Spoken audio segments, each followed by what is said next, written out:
the role played by Russia or then the Soviet Union, or China especially, are not very well known or deliberately distorted today by the Western politician or media. Not many people know in the West that the Chinese people make the most sacrifice during the Second World War. I mean, we lost 30 million people. It was a brutal Japanese aggression against China. It's very good to see how China cherishes this memory of the Soviet soldiers, because there is a lot of revisionism and history rewriting in the world. And in Europe, we've seen for over a decade, for many, many years, this rewriting of history, whitewashing Nazism, intertwining this neoliberal EU ideology, anti-Sovietism. Both Russia and China are leading the way by example. And it's not about talking, it's about doing. Not much talk. It's all about action, investment, infrastructure, trade. Those actions speak much more than empty words.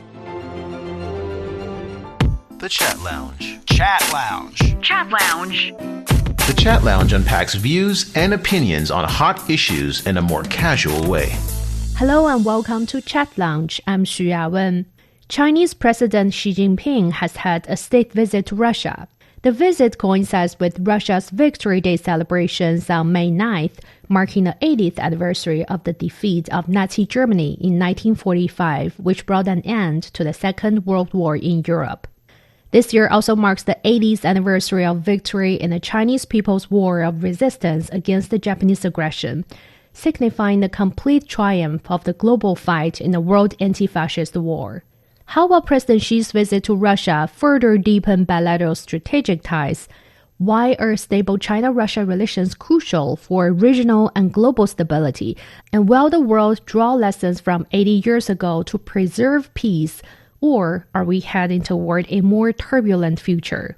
For these and more, I'm joined by Mr. Chen Weihua, EU Bureau Chief of China Daily, Evgenii Pavlov, journalist with Sputnik in Beijing, and Angelo Giuliano, a Swiss-Italian political analyst based in Hong Kong.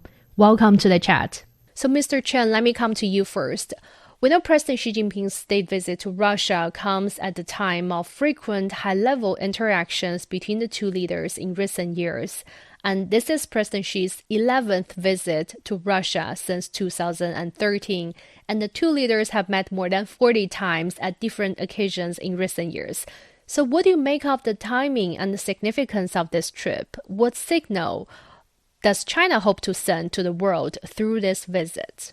First of all, thank you very much, Yawen, for having me on this program. I think, your question actually answered very well. The number of visits, she has paid to Russia and the number of times the two leaders have met over the years. I mean, we all know that the leaders' meetings are very important and crucial for bilateral tie. And this is a very, important time, the 80th anniversary, what Russia called the Great Patriotic War. I think China and Russia and then the Soviet Union obviously make the biggest sacrifice, and we all sort of China and Russia, the permanent 5 member of the UN Security Council. We are important powers, so we want to sustain the global order after the World War II. But now, it's a time of international order with the United Nations and, international rules have been challenged. If we look at a country like the U.S., want to wage a Cold War, even sort of a small country, especially in this world, being not respected. And so I think there was the trade war, tariff war, all these sort of trying to divide the world into political blocs.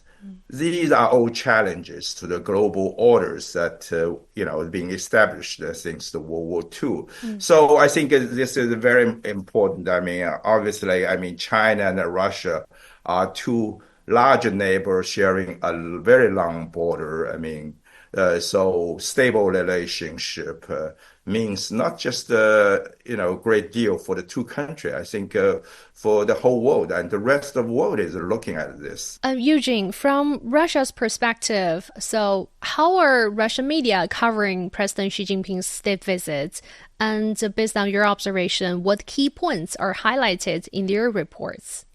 So as far as I noticed, the majority of major Russian news outlets, media companies, TV channels, they have covered to some extent President Xi's visit to Moscow. I wouldn't say that there are many points that are emphasized. The very fact that a Chinese leader is coming to Moscow is, of course, of great importance and symbolic importance. It's been reiterated by many that it is also not just about the participation in the 9th of May parade on the Red Square, which is a very important deal, but also that some opinion pieces speculated on what the two leaders might discuss during this visit of President Xi to Moscow, because obviously there are many things to talk about, both in bilateral relations and the current geopolitical situation in the world.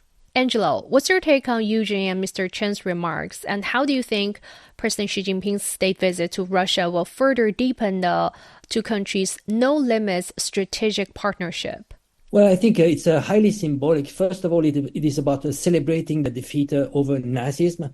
And I think especially when we are actually facing, I would say, revisionists from the West, which are actually trying to portray the US as being the savior, the one that actually defeated Nazi Germany.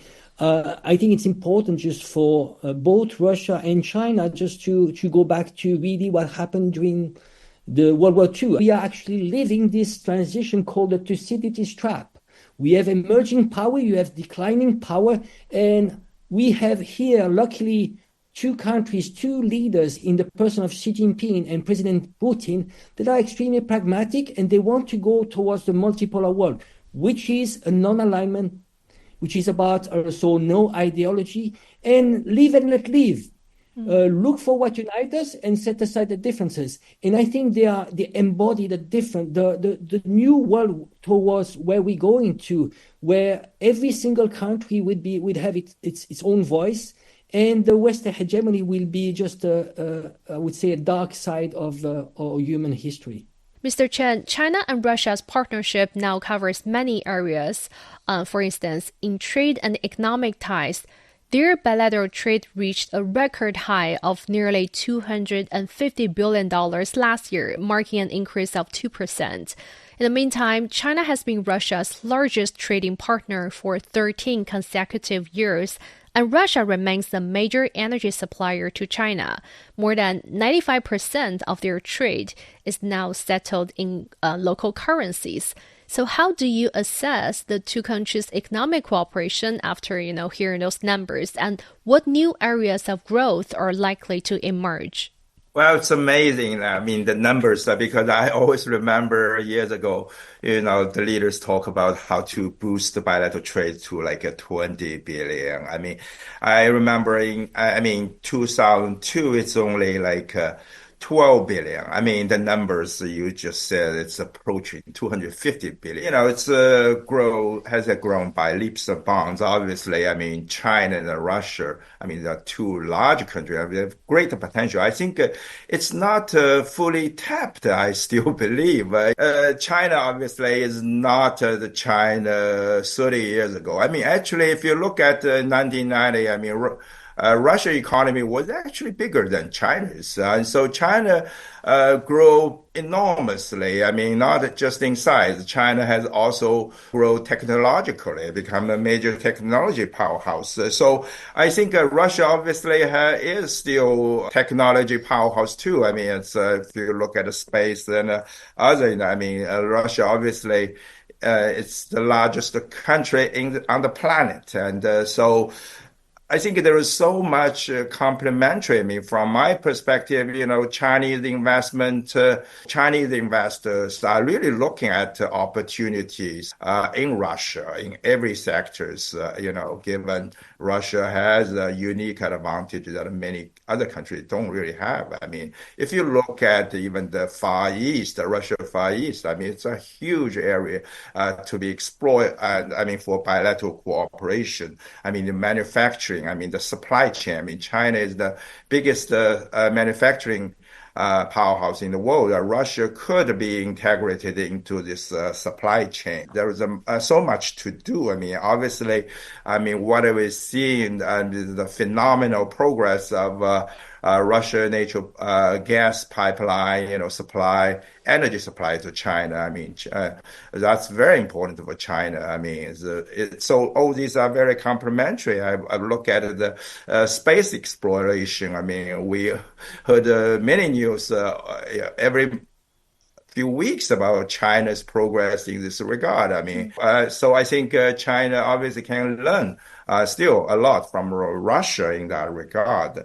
So overall, I'm quite optimistic. I'm very pleased about the progress in the last decades, and I think we can have greater potential in the decades ahead. The Chat Lounge. The Chat Lounge unpacks views and opinions on hot issues in a more casual way. Eugene, so Mr. Chen, he just talked about the economic prospect of the two countries' bilateral relations. If we look at the cultural exchanges and people-friendly measures, we could see that the two countries have placed a growing emphasis on this sector. For instance, like they have held each other's national years to promote cultural understanding through like tourism, media exchanges, and they have also actively supported youth exchanges programs to ensure that future generation can better understand with each other's values. So could you share with us some examples in those fields and how these initiatives and efforts bring people of the two countries closer? Thank you for the question. I think that both governments understand very well that good relations between the two countries, the key to that is good people-to-people relations. And there's been a lot of emphasis on cultural and humanitarian exchanges, educational. The thing here is that, in my opinion, it is like long-term investment. So sometimes the fruits, you'll see the fruits of that in maybe in a generation. So on one hand, we already in the last decades, we've seen that the ties between the two countries, the relationships between the two people, they're definitely improving. China has become much more recognizable in Russia. Being a foreign journalist in China, I see that a lot of people know many things about Russia, and when they hear where I come from, the reactions are usually very positive. So I think there's been a lot of progress on that part. And we have a very long history, and for the most part of this history, our relations have been very good. As far as the examples, so I think that very small things can make a huge difference. And one of these examples of these cultural ties that I can think of now is that a couple of years ago in Moscow, I attended a concert, and then I interviewed this young Chinese lady who participated in that concert. And then she told me a story as I interviewed her. And she told me that she had no connection with Russia whatsoever. And she studied classical music back in China.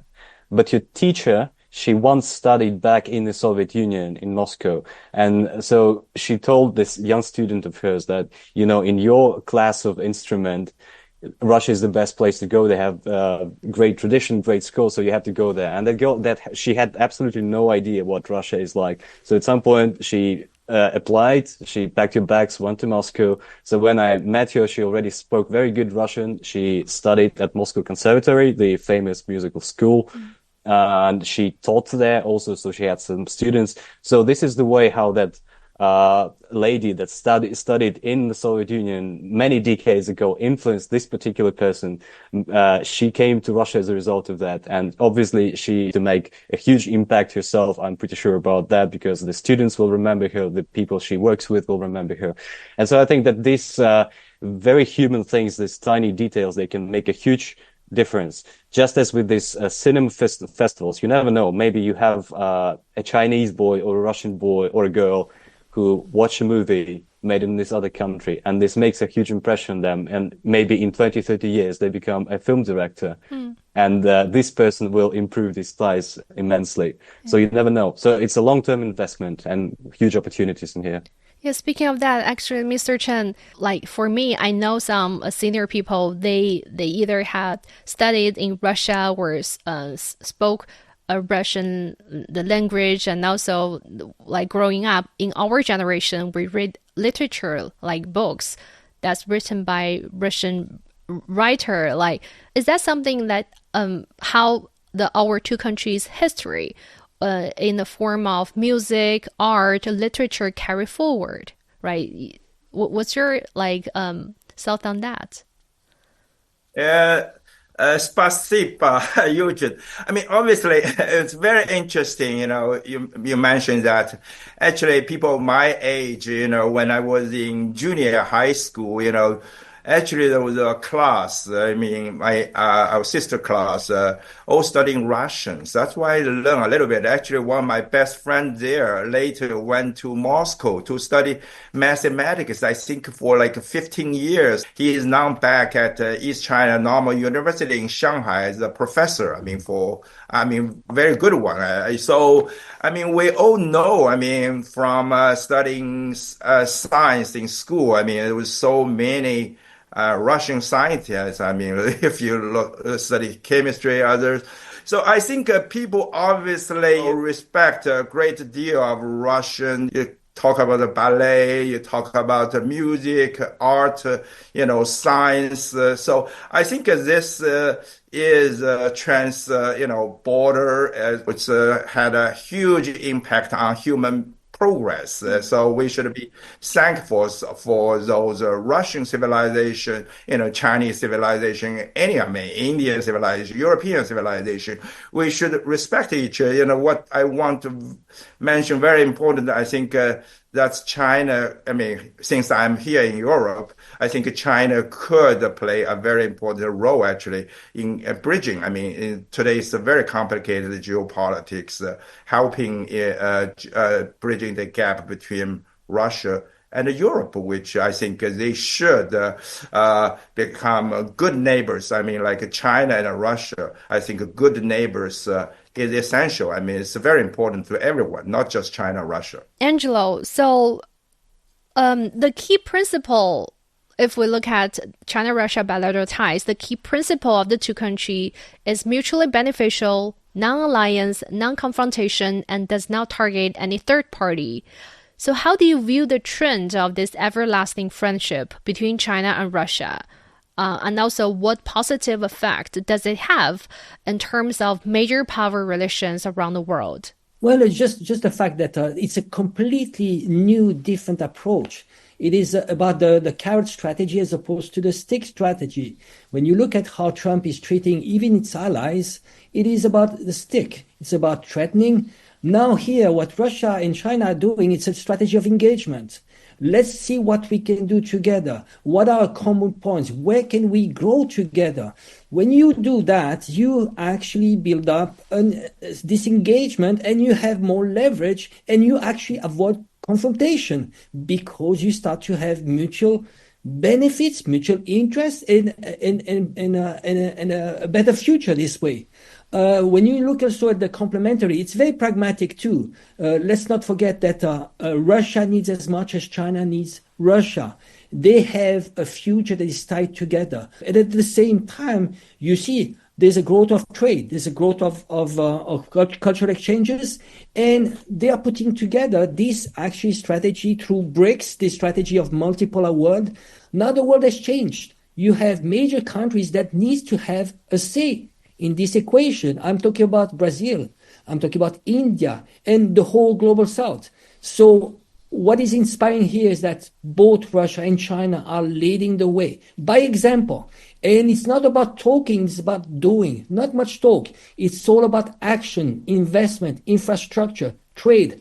Those actions speak much more than empty words of when we look at from the West, they're talking about alliances. It is not going to be like this with China and Russia. Those are extremely, we are talking about the next decades, the next centuries.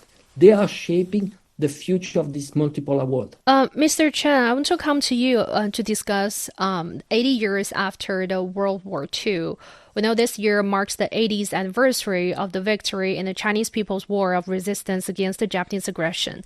And during the Second World War, China fought against Japan for 14 years. That was from 1931 to 1945. And by doing so, it prevented Japan from coordinating, avoiding a two-front war for the Soviet Union. So could you elaborate on how significant is China's role in the Eastern Front of the Second World War? And why is that so important? Why is China's fighting against the Japanese aggression so important to the overall victory of the World Anti-Fascist War? Definitely. I mean, we all know there was the Nazi Germany, imperialist Japan was threatening the world, I mean, in those years. And so it's especially important to mark this 80th anniversary because, we are seeing the Western world trying to rewrite history. I'm here in Europe again, so I remember when they marked the anniversary of the Auschwitz, Poland. He didn't invite Russia to attend. It's obviously the Soviet Red Army liberated Auschwitz. It's not the United States or British. So I think we should respect the history. At the same time, I think you are right. The role played by Russia or then the Soviet Union, or China especially, are not very well known or deliberately distorted today by the Western politician or media. Not many people know in the West that the Chinese people actually make the most sacrifice during the Second World War. We lost 30 million people, so it was a brutal Japanese aggression against China. Just look at the Nanjing massacre, that's the darkest episode in human history, I would say. So, and the China, of course, because of the Chinese people's resistance, and so the Japanese Imperial Army could not become a much more threat. They are aligning, obviously, with Nazi Germany to threaten the Soviet Union in those years or other countries. We always mark the flying tigers, the American army is helping China. But we should also remember actually the Soviet Union at the very beginning also provided military aid, army, all those assistance to fight against the Japanese. So obviously, I think the Chinese, it's a huge country. It's being the Japanese army also suffered, the ultimate defeat, obviously, is surrendered. And it's the joint effort, mostly by the Chinese people's brave resistance. The war against the fascists in those years was joined by the then Soviet Union, the U.S., just remember, we were allies against the Nazi Germany and the Japanese imperial fascists. So that's a really important moment to remind the world that's history and should not be rewritten. Very well said. We have to be cautious about, there's the rising trend of whitewash. Eugene, we know China and Russia, back then it was Soviet Union at the time, were the main battlefields in Asia and Europe during the Second World War, and the people of both countries were the backbone forces in the fight against the fascism and militarism, as Mr. Chen just mentioned, and making tremendous sacrifices and historic contributions to securing victory. How do you assess Soviet Union's critical role in the anti-fascist war, and how did the Soviet Union's support for China back then during the wartime help build this strong friendship that still shapes our two countries' bilateral relations today? Thank you for the question. So first, on the first part of your question, obviously the Soviet Union carried the brunt of the fighting in Europe. It's quite preposterous when Donald Trump is saying something like America was like this, basically the only country that had the victory for everybody. Obviously, it's not true. What the Soviet Union faced was essentially a united Europe effort at that moment, because it was not just the Nazi Germany, it was the industries of basically the whole continent.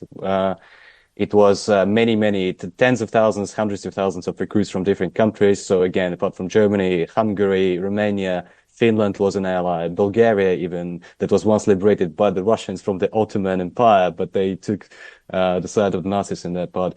Obviously, Italy, Spain sent a lot of volunteers. So it was a huge conflict involving many European countries, not just Germany versus the Soviet Union. And the Germans and their allies in Europe, they suffered about 80% of their total casualties on the Eastern Front, fighting the Soviet Union. So that is about the contribution.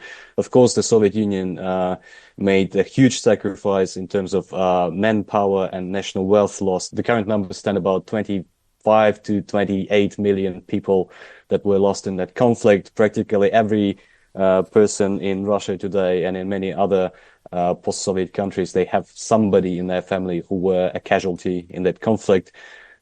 And also, as far as the second part of your question is concerned, obviously, the Soviet Union, it had its own conflicts with Japan in the 1930s. The fact that China was resisting Japan so boldly helped at some point in 1941 to the Soviet Union to send some reinforcements from the Russian Far East to the aid of Moscow, which was, of course, a very decisive moment. And the Soviet troops provided a lot of support to China in the 1930s, before the war started in the Soviet Union. So Mr. Chen here, he mentioned the Soviet contribution and the Tigers, the American pilots, but they were also the Soviet pilots who fought in 1937 to 1940, and they were the key. The Americans back then, they didn't provide any major support to China.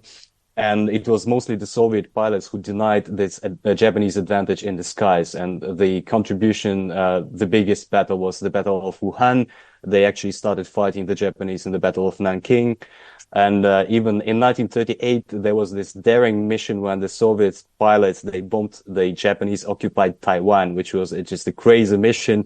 It was almost impossible to get there, but still somehow managed to do that. And so the battles of Wuhan, the Battle of Chongqing, yes, it was overall about 2,000 Soviet personnel that participated in that.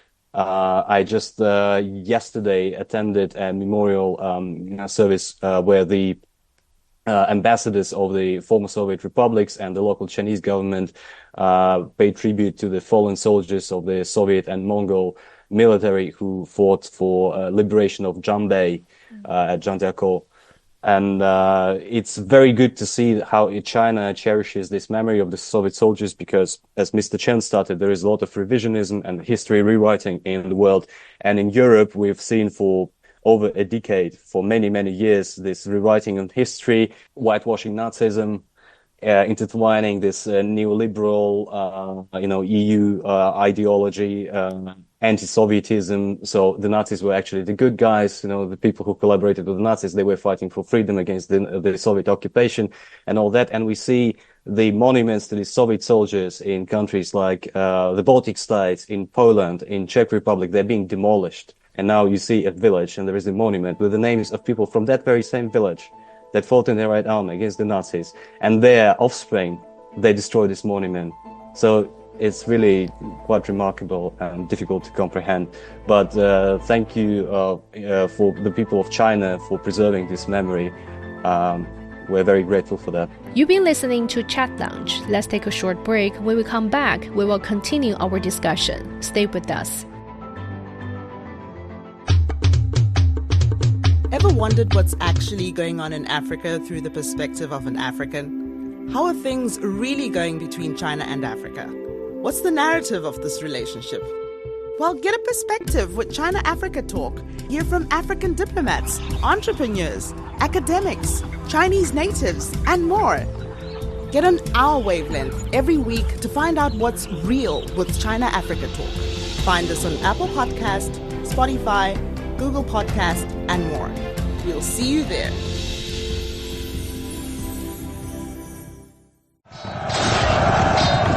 The best military commander is not he who fights 100 battles and wins every one of them.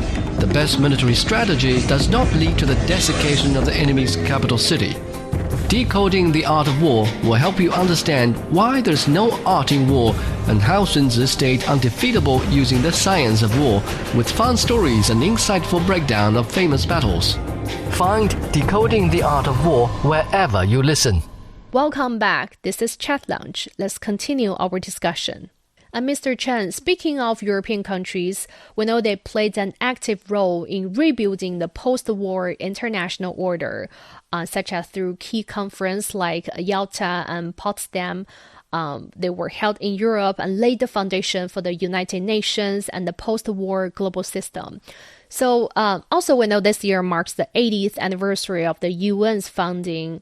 Then how do you see the challenges and growing dysfunction that the organization is facing? And how can we help to, address those challenges to keep multilateralism alive and working in today's world? The global order with the UN as the core, at the center, I think obviously being challenged. I mean, if we look at just the trade war, tariff war waged by the US, and it's also because the World Trade Organization is rendered dysfunctional simply because the U.S., since the first Trump administration, has refused to, appoint new judges to the appellation body. And the Biden administration obviously didn't reverse that trend. And so the WTO is dysfunctional. Even you can still, obviously, China has. I mean, even, Europeans have also filed, the Canadians, they have filed the cases, but it's not going to be binding, without this jury.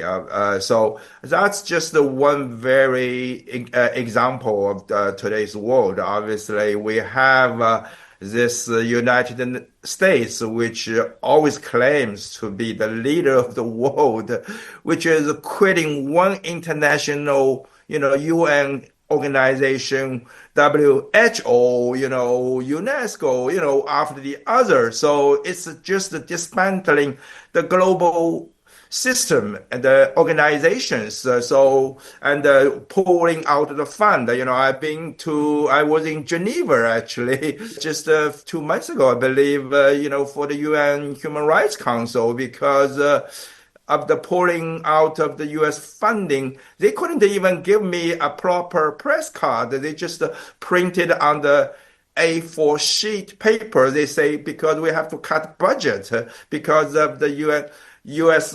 withdrawing the money. So that's just one very life case in today's world. It's also important because it's also the year marking the 50th anniversary of China-EU relation. So I think EU EU still is not with the U.S., given that the EU's foreign policy has long been dictated by U.S., but EU is not with the U.S. on this dismantling the international organization. I think EU is also for multilateralism. So I think we should all join forces in this very difficult time of human history, because it's really a turning point. Without this international law-based system with UN at the center, we are going to enter a very dangerous world, for the decades to come. So Eugene, how can closer coordination between China and Russia,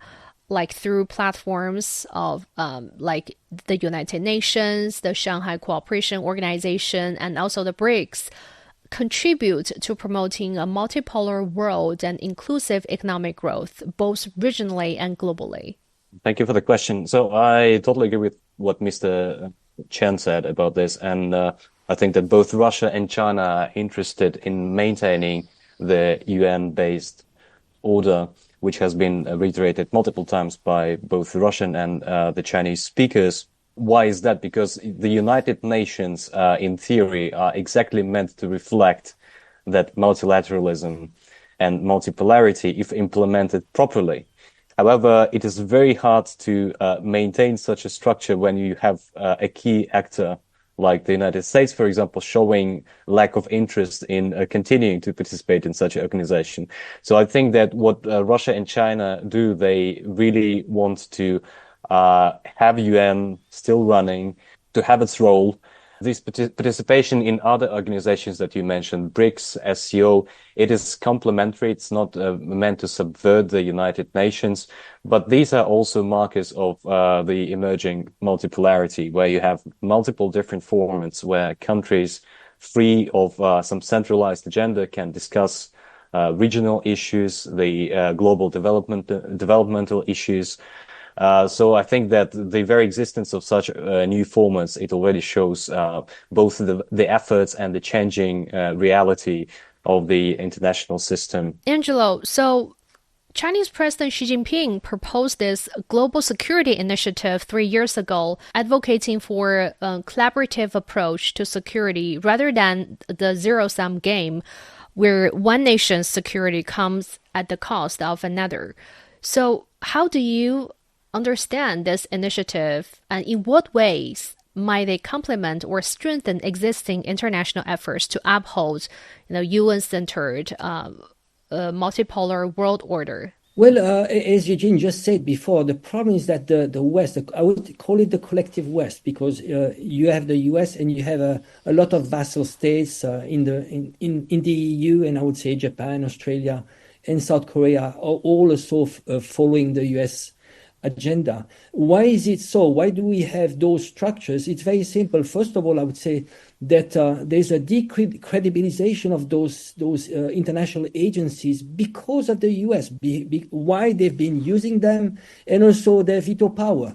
Their veto power has been it's been extremely abusive. When you look at all the decisions of the majority of UN countries against the genocide in Israel, well, it's a decredibilization. When you are talking about international order and you actually breach everything whenever it doesn't go into the direction you want it to go. So there's a decredibilization, and this is in the aspect of those international organizations. I'm talking about the IMF, the World Bank, the World Health Organization, because those institutions are completely controlled by a few, and they are extremely undemocratic.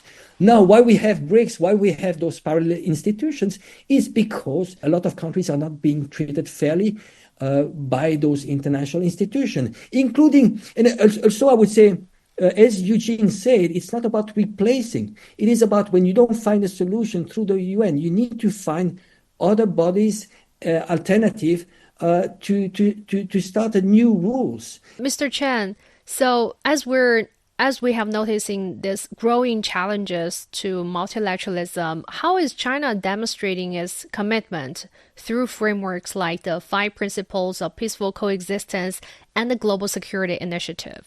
Could you share with us some examples as well? Yeah, I think, it's very important that you mentioned this, 5 principles, which actually was first put forward in the 1950s. It was like, 10 years, more than 10 years before I was born. So, but I think it's very relevant, even today. Especially, I would say, when you also mention this global security initiative, I think because China firmly believe, I think these principles have been now widely recognized, respected by the international community, especially in the global south, because China believes that a country is large and small, should be equal. I think China never attached, China, for example, had famous Belt Road Initiative. China never sort of impose conditions that would infringe others' sovereignty. Internal China's foreign policy is based on these 5 principles, and China is well known for non-interference in others' domestic affairs. We're not, again, it's like a G7, others like getting up on against other, with this mindset of a zero-sum game. China firmly believes this win-win mindset. If you look at this trade war, tariff war, it's all zero-sum. It's a lose-lose game. No one wins. I mean, everyone's going to be worse off, period. And so China believes even you win bigger than it's still good. I mean, it's okay. But, it's a win-win game. Last, I want to just briefly mention, because China always believe, countries with differences. For example, China, the European. I mean, I just want to mention, because this is the 50th anniversary of China-EU relation. I mean, we're not identical with Russia. I mean, we have agreements on many issues, but we are not agreeing 100% on everything. Not with our neighbor country. But the truth is that China believes given these differences, we should be able to cooperate and pursue win-win cooperation. And when it comes to differences, we should try to resolve them in a peaceful manner through negotiation, diplomacy. I think that's a great example that, for international relations. The Chat Lounge. The Chat Lounge unpacks views and opinions on hot issues in a more casual way.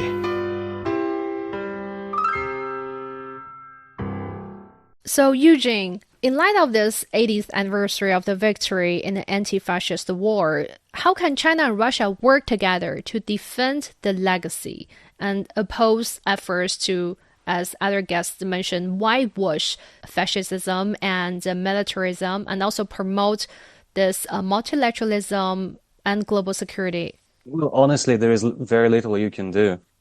So what Angelo mentioned before, he said pragmatic a couple of times, characterizing Russia, China, and some other countries. So here we have like this debate going on between realism and values-driven approach going on, and realism is becoming very popular now, even in the West, among many people who are somewhat skeptical about what's going on in the world.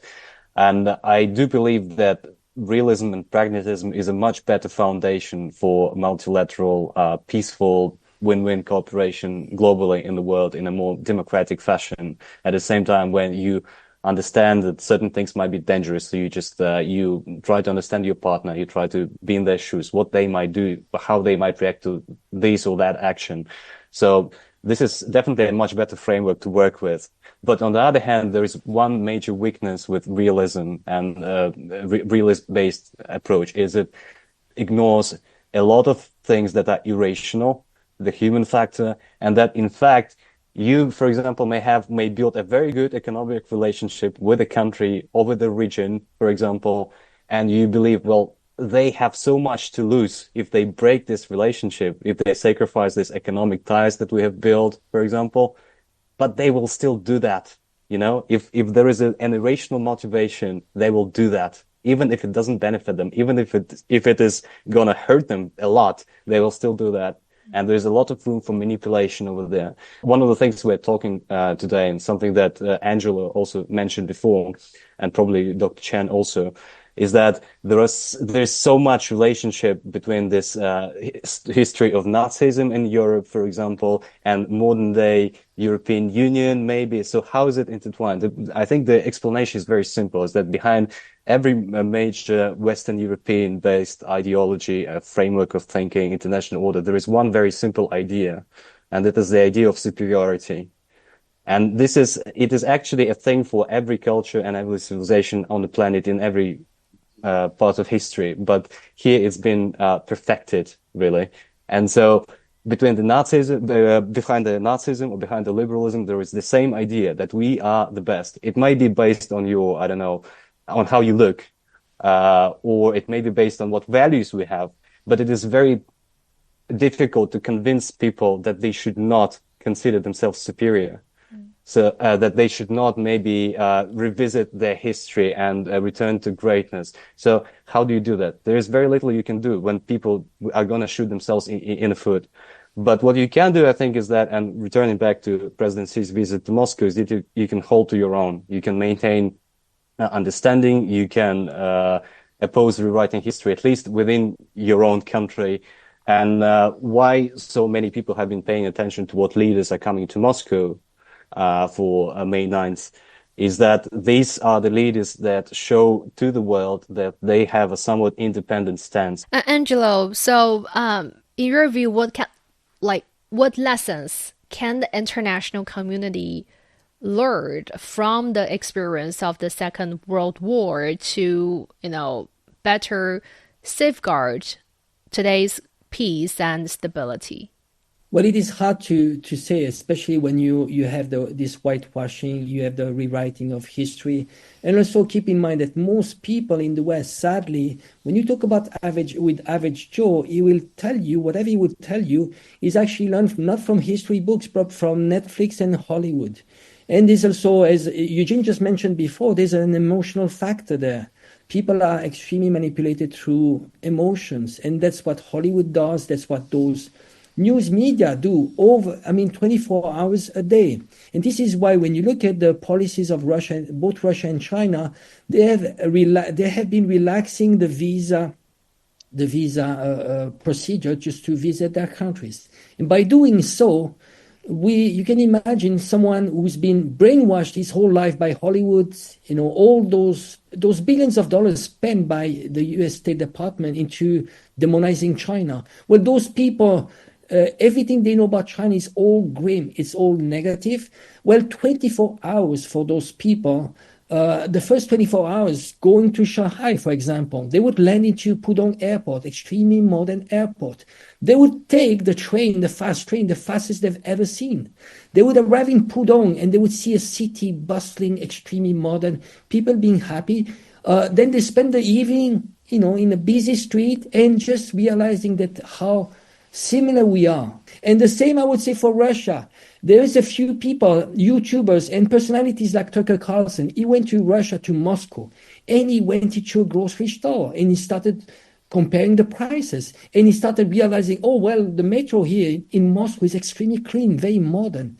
People are nice to me and so on. And this is a wow moment. It's a wow moment. And this is why somehow you have some elites in the West. They want to actually build those walls because those are inconvenient truths. You see, when you go to both Moscow and Beijing and Shanghai, you won't see extreme poverty, people living in the street. You won't see that. It's extremely marginal. And you would just realize, maybe we have a problem. And I would say fight ignorance. Because the stage average Joe, and this is on purpose, I'm not blaming average Joe in the West. This is this intense propaganda. But I would say most of people in the West are at the first stage, the lowest level of awareness, which is they don't know that they don't know. And I would say the first stage of wisdom is that when you realize you know that you don't know, and then you start actually being curious and you start being humble. And I'm coming from my personal experience. I actually really thought on my 30 years ago when I came to China, I really thought that in the West we had a better society. And slowly, 30 years later, coming from my own experience, I feel extremely humble right now. So lastly, Mr. Chen, so looking ahead, how do you see China's role evolving in shaping the future of global peace, stability, and cooperation in the years to come? Well, I would say I agree with what Angelo said. Completely. I think the Western propaganda against China, against Russia too, it's just totally absurd. But it's very successfully brainwashed a lot of their citizens. That's sad, though. Hopefully more people in the West, in Europe, in America would go to China, see for themselves. And, I am not saying China is a paradise. There is nothing to improve.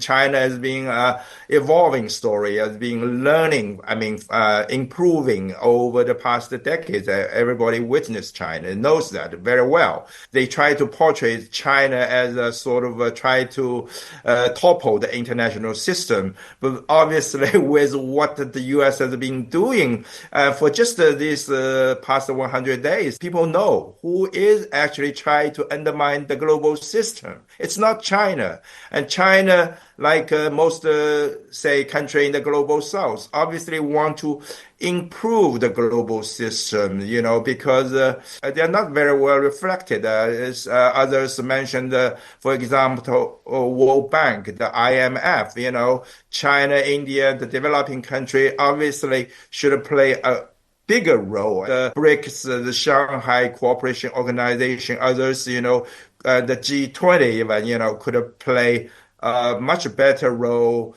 in complementing the global system. The U.S. administration, especially, even we just look in the last few years, the Biden administration, they try to lead the world into a new Cold War, dividing the world, and they've been making provocations even against China, multiple fronts. I mean, on the Taiwan question, in South China Sea, China's, East Asia. So I think they are obviously trying to lead the world into a new Cold War, if not another major war, hot wars, a nuclear war even. That would be a disaster for the whole world. Europe suffered the most from the last Cold War. If you ask the Germans, it was country being divided into two.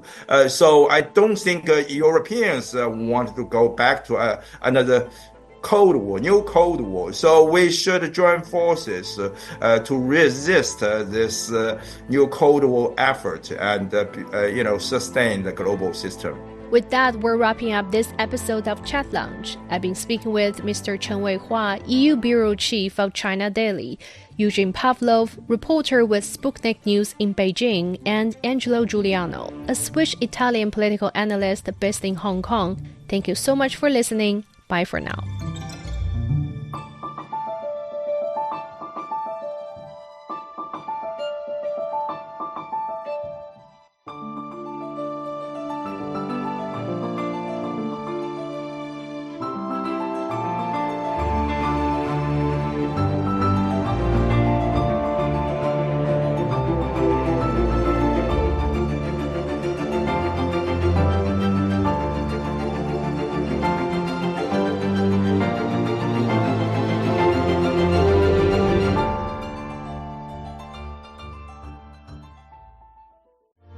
I cannot marry you while your mother regards me. Step into the world of timeless elegance with Mrs. Spring Fragrance, a captivating audiobook by Edith Eaton, read by Manling. Because the green leaf still clings to the bough. Experience the lively yet complex lives in Chinese American communities at the turn of the 20th century as Edith Eaton's delicate prose weaves together themes of tradition, change, love, and identity.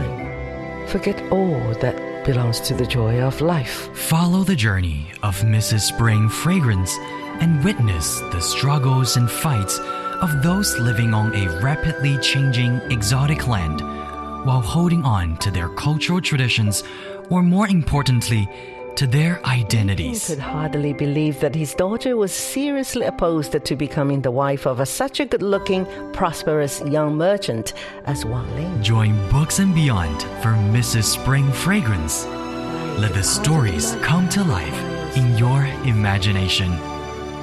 Subscribe to Books and Beyond for free on your favorite podcast platforms, or log on to radio.cgtn.com for more.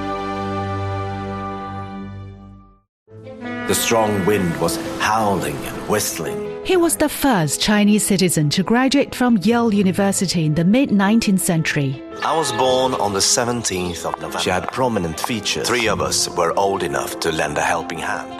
He navigated between two vastly different cultures and moved further to realize his dream and promote understanding between the people of China and the United States. Ye Mingxing was a native of Hanyang. I realized no danger. China is really awakening. Come and join us in discovering the incredible journey of Yong Wang in his autobiography, My Life in China and America. Check out the Audible stories on radio.cgtn.com and all major podcast platforms. Just search for the podcast Books and Beyond and find My Life in China and America.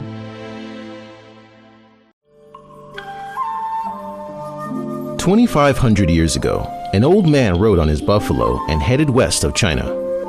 Before he vanished into the wild, he left behind a book of 5,000 words, which for the next 2.5 millennia would have shaped the Chinese way of thinking. Subscribe to the Sayings of Lao Tzu and find out why generals with wisdom yield after winning the ultimate battle, and how staying behind just might help you get ahead of others. The Sayings of Lao Tzu is available on all major podcast platforms.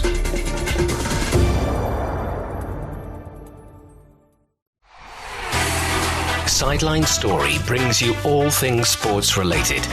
The hottest topics, latest events, juiciest stories, all with a very personal take. Subscribe to Sideline Story Podcast for heated sports discussions covering events that are happening in China and around the world.